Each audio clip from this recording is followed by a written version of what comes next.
Samedi 29 juillet 2017, mesdames et messieurs, bonsoir et bienvenue dans ce journal, les grands titres.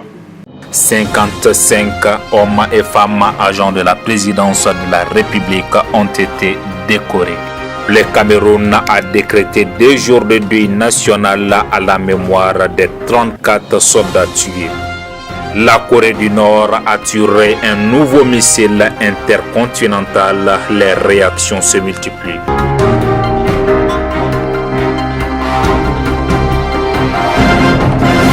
Soyez les bienvenus au Koulouba en présence de plusieurs hautes personnalités. 55 hommes et femmes de la présidence de la République ont été décorés aux médailles de la République.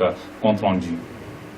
La cérémonie a eu lieu au palais de Koulouba en présence de plusieurs hautes personnalités. Le secrétaire général de la présidence, Soumeylou Boubei Maïga, a décoré 25 agents au rang de chevalier de l'ordre national. Ensuite, c'est le grand chevalier des ordres nationaux qui a décoré 33 hommes et femmes au rang d'officier à l'effigie abeille. Toutes ces personnes ont en commun de longues années au service de la présidence de la République. Ils ont tous été choisis par le secrétaire général de la présidence suite à l'accord de leurs responsables. Parmi ces hommes, on retrouve le directeur du cabinet du président Ibeka, son garde du corps et un vieux chauffeur qui a servi plus de 40 ans à Koulouba. Le mouvement des jeunes républicains du Mali, une association jeune du Mali, a ouvert ce matin les travaux de son premier congrès. Les travaux s'étalent sur 2 jours. La cérémonie était présidée par le ministre de l'Emploi et de la Formation professionnelle. Écoutons le président de ce mouvement, Mohamed Youssouf Maïzé, au micro de Fa Balou. Ok, nous sommes au premier congrès national de notre mouvement qui a su regrouper tous les républicains du Mali à travers le Mali. Aujourd'hui, toutes les régions sont représentées, à part Kidal et Menaka, sinon toutes les régions sont là aujourd'hui. Voilà, donc l'objectif de notre mouvement, c'est de faire connaître les Maliens du Mali. En réalité, pour nous, les jeunes Maliens ne connaissent pas le Mali.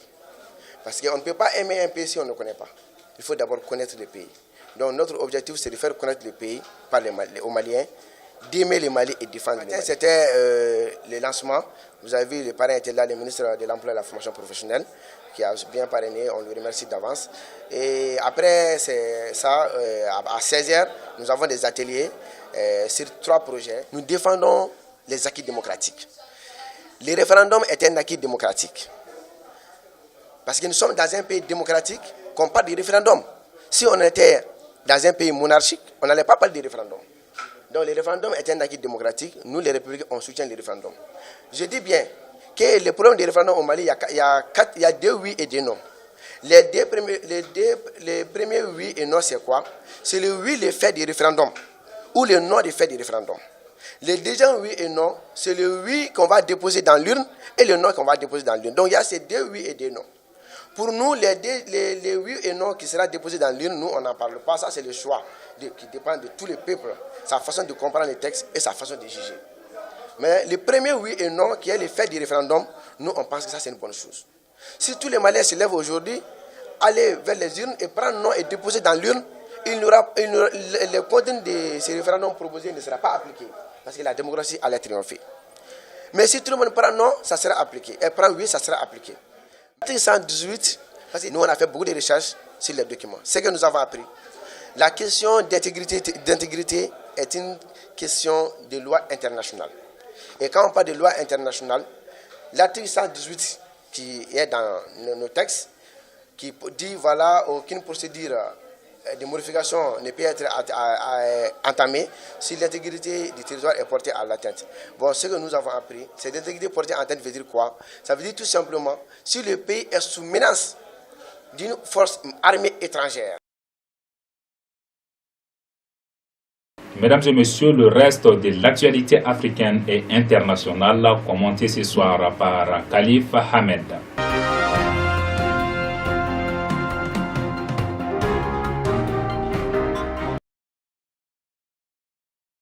Une cérémonie qui a réuni la famille, les amis et frères d'armes a rendu hier un dernier hommage aux 34 soldats camerounais tombés la semaine dernière.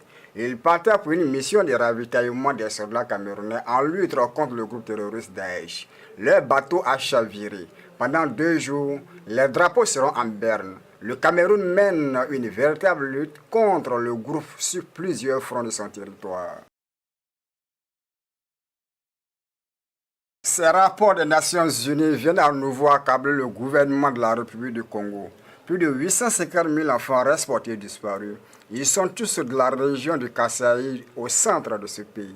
Cette zone est en proie à un conflit entre l'armée congolaise, les forces de l'ONU MONUSCO et des nombreux groupes armés qui enrôlent des enfants. Les dernières grandes violences dans la région de Kasaï ont opposé l'armée régulière et une milice locale, Kamiana Sapo. Ce groupe recrute en majorité des enfants dans ses rangs. Le missile a volé plus de 45 minutes à hauteur de 3000 km avant de tomber à 200 mètres du Japon. Très vite, l'Empire nippon a réagi. Pour son premier ministre, cet acte est inadmissible et demande un arrêt pur et simple des agissements de la Corée du Nord. Le voisin et rival sud-coréen et les États-Unis d'Amérique ont fait plusieurs manœuvres en réponse au bombardement. Des tirs de missiles et d'armes à balles réelles ont été faits à la frontière. Le président nord-coréen Kim Jong-il a félicité ses ingénieurs pour avoir mis au point un missile intercontinental capable d'atteindre New York et Washington. Pour beaucoup d'experts, ce n'est pas le cas, mais ce missile est 2 fois plus fort que le dernier tiré par la Corée il y a 2 semaines. La crise en Washington et Moscou est effective. Les Russes ont décidé de chasser de leur territoire tous les diplomates américains. Seulement 450 resteront sur place, comme le nombre exact de diplomates russes en Amérique. Moscou a saisi également 2 bâtiments américains sur son sol. Ces actes sont des réponses aux sanctions votées par le Sénat américain. Les sénateurs ont sanctionné plusieurs entreprises énergétiques russes pour affirmer leur mécontentement contre l'ingérence russe dans l'élection présidentielle, l'annexion de la Crimée et la guerre en Ukraine.